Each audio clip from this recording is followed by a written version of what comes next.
Why do I have to perform for women? And the answer to that is something like, why the hell should they have anything to do with you if you're useless? Only reason you're envious is because you see someone who has something that you want. Okay, so let's think about it. Well, first of all, the fact that they have it means that in principle, you could get it. At least someone has. So that's a pretty good deal.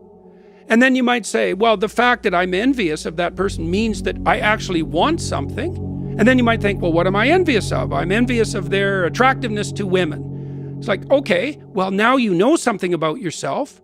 You know that one true motivation that's making itself manifest to you is that you wish that you would be the sort of person who is attractive to women. Now, of course, that's an extremely common longing among men, period, but particularly among young men.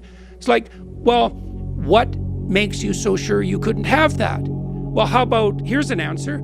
You don't have enough faith in yourself. And maybe you don't have enough faith in, well, I would say the divine. You don't believe that the world is characterized by enough potentiality so that even miserable you has a crack at the brass ring. And like I talked about this actually practically in one of my previous books, because I wrote a chapter called Compare Yourself to Who You Are and Not to Someone Else at the Present Time. Well, why? Well, your best benchmark for tomorrow is you today. And you might not be able to have what someone else has on the particular axis you're comparing yourself with them on, but you could make an incremental improvement over your current state, regardless of the direction that you're aiming. And it is the case, and this is a law, the return on incremental improvement is exponential or geometric and not linear. So even if you start, this is why the hero is always born in a lowly place, mythologically, right? Christ, who redeems the world, is born in a manger with the animals to poverty-stricken parents in the middle of a God-forsaken desert in a nondescript time and place, isolated. Well, why? Well, because everyone young struggles with their insufficiency. But that doesn't mean that great things can't make themselves manifest. And part of the insistence in the biblical text, for example, is that it's incumbent on you to have the courage, to have faith in yourself and in the spirit of reality, the essence of reality, regardless of how you construe the evidence at hand. Right. Look at me. I'm so useless. I don't know anything. I don't have anything. It's hopeless. I don't have it within me. The world couldn't offer me that possibility. Well, what the hell do you know about that? This is what Job figures out in the midst of his suffering in the book of Job, because Job is tortured terribly by God, who makes a bet with Satan himself to bring him down. And Job's decision in the face of his intense suffering is, I'm not going to lose faith in my essential goodness, and I'm not going to lose faith in the essential goodness of being itself, regardless of how terrible the face it's showing to me at the moment happens to be.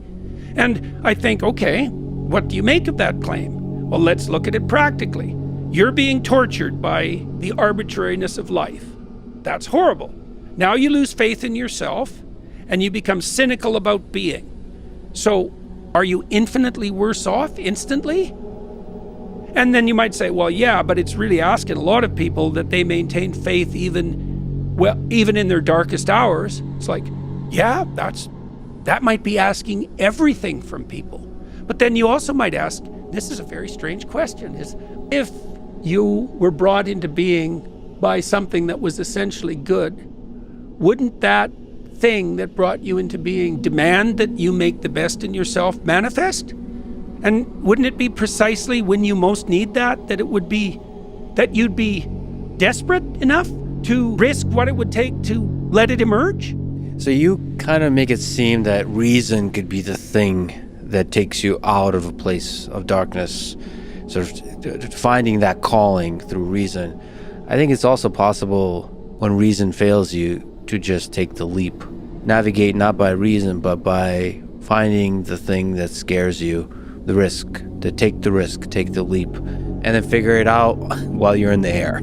Yeah, well, I think that's always part of a heroic adventure.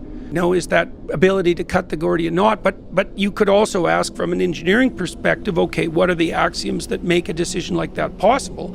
And the answer would be something like, I'm going to make the presumption that if I move forward in good faith, whatever happens to me will be the best thing that could possibly happen, no matter what it is. And I think that's actually how you make an alliance with truth. And I also think that truth is an adventure. And the way you make an alliance with truth is by assuming that whatever happens to you, if you're living in truth, is the best thing that could happen, even if you can't see that at any given moment. Because otherwise you'd say that truth would be just the handmaiden of advantage. Well, I'm going to say something truthful, and I pay a price. Well, that means I shouldn't have said it. Well, that possibly, but that's not the only possible standard of evaluation. Because what you're doing is you're making the outcome your deity, right? Well, I just reverse that and say, no, truth is the deity. The outcome is variable, but that doesn't eradicate the initial axiom. Where's the constant, right? What's the constant? It may be when you said Abraham was being fed by naked ladies. That's an interpolation, obviously, but would have been out of keeping for the times. But it does make me think, sort of in stark contrast to Nietzsche's own life, that perhaps getting laid early on in life is a useful starter. Step one, get laid, and then go for adventure. There's some basic conventional satiation of base desires. I think it's perfectly reasonable to bring the sexual element in because it's a powerful motivating force and it has to be integrated. I don't think it's adventure, it's romantic adventure. Right. But the lack of basic interaction, sexual interaction, I feel like is the engine that drives towards that cynicism of the incel. It is, in Dostoevsky's Notes from Underground. There's very little doubt about that. We know perfectly well anthropologically that the most unstable social situation you can generate is young men with no access to women. That's not good. And they'll do anything to reverse that situation. So that's very dangerous. But then I would also say there's every suggestion that the pathway of adventure itself is the best pathway to romantic attractiveness. And we know this in some ways in a very blunt manner. The Google boys, the engineers who are too, what would you say, naively oriented towards empirical truth to note when they're being politically incorrect, they wrote a great book called A Billion Wicked Thoughts, which I really like. It's a very good book, and it's engineers as psychologists. And so they'll say all sorts of things that no one with any sense would ever say that happen to be true. And they studied the pattern of pornographic fantasy, and women like pornographic stories, not images. So women's use of pornography is literary. Who are the main protagonists in female pornographic fantasy? Pirates, werewolves, vampires, surgeons, billionaires. Tony Stark, you know? Yeah. And so the basic pornographic narrative is Beauty and the Beast. Those 5 categories. Terrible, aggressive male, tameable by the right relationship, hot erotic attraction. And so I would say to the young men who, and I have many times to the young men who are locked in isolation, it's first of all, join the bloody club, because the default value of a 15-year-old male on the mating market is 0. And there's reason for that. And 0 is a bit of an exaggeration, but not much. And the reason for that is, well, what the hell do you know? Like, you're not good for anything. You have potential, and maybe plenty, and hopefully that'll be made manifest. But you shouldn't be all upset because you're the same loser as everyone else your age has always been since the beginning of time. But then you might ask, well, what should I do about it? And the answer is, get yourself together. Stand up straight with your shoulders back. Take on some adventure. Find your calling. Abide by your conscience. Put yourself together, and you'll become attractive. And we know this is, we know this is true. The correlation between male sexual opportunity and relative masculine status is about 0.6. That's higher than the correlation between intelligence and academic achievement. I don't think that there's a larger correlation between 2 independent phenomena in the entire social science and health literature than the correlation between relative male social status and reproductive success.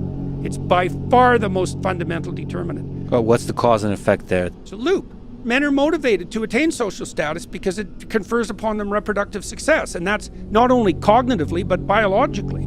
I'll give you an example of this. There's a documentary I watch from time to time, which I think is the most brilliant documentary I've ever seen. It's called Crumb, and it's the story of this underground cartoonist, Robert Crumb, who was in high school, was in the category of males for whom a date was not only not likely, but unimaginable.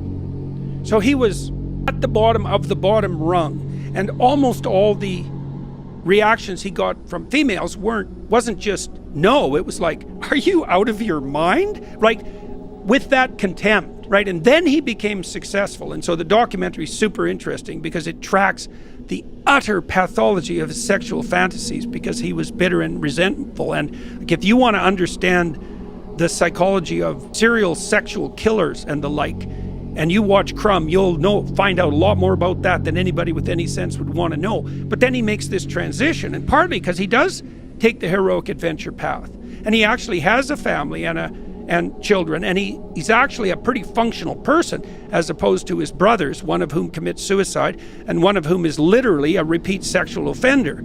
It's a brutal documentary.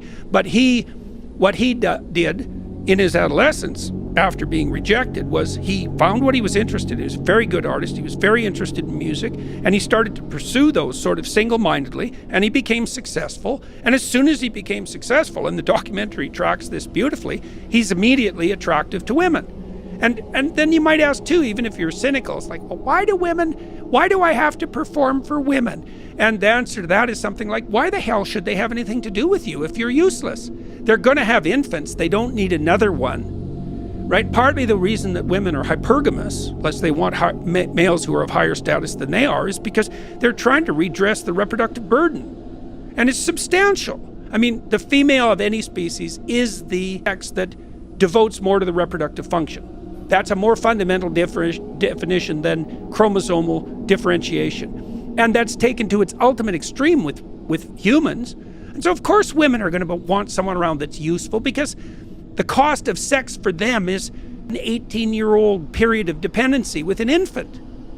So I think the adventure comes first. Heroic adventure comes first. Well, it's complex because the other problem, let's say, with the Crumb Boys is that their mother was extremely pathological and they didn't get a lot of genuine feminine nurturance and affection.